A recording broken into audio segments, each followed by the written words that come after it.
షాబాద్ కేసుపై మాజీ మంత్రి హరీష్ రావు స్పందించారు. 6గురి హత్యలు ప్రభుత్వ హత్యలే అన్నారు. ఘటన జరిగే నెల రోజులైనా నిందితుడిని ఎందుకు అరెస్ట్ చేయలేదన్నారు హరీష్ రావు.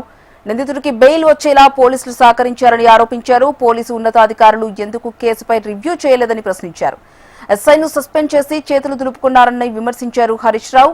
హోంమంత్రిగా రేవంత్ వైఫల్యం చెందారని, మానవత ఉంటే నైతిక బాధ్యతగా సీఎం రేవంత్ రాజీనామా చేయాలని డిమాండ్ చేశారు.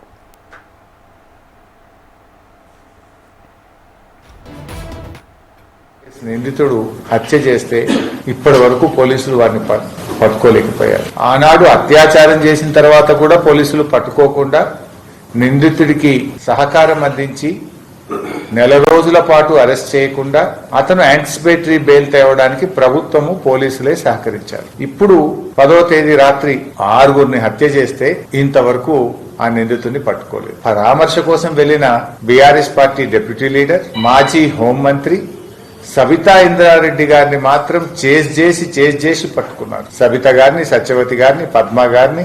మీ ప్రతాపం ఎవరి మీద? అత్యాచారం చేసి 6గురిని మర్డర్ చేసిన దొంగకేమో మీరు సహకారం అందిస్తారు.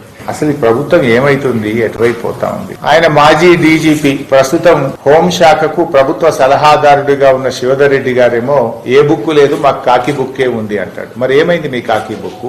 మీ కాకి బుక్ సరిగా పనిచేసి ఉంటే పోలీస్ కమిషనరో, డీసీపీఓ, డీజీపీఓ రివ్యూ చేసి ఉంటే ఎందుకు ఈ నిందితుడిని అరెస్ట్ చేయలేదు?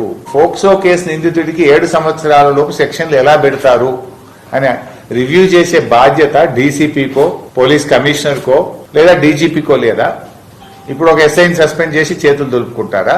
మానవత్వం ఉంటే, నైతిక విలువలుంటే ఫస్ట్ హోం మంత్రిగా నువ్వు రాజీనామా చేయి Revanth Reddy. You are the failure home minister.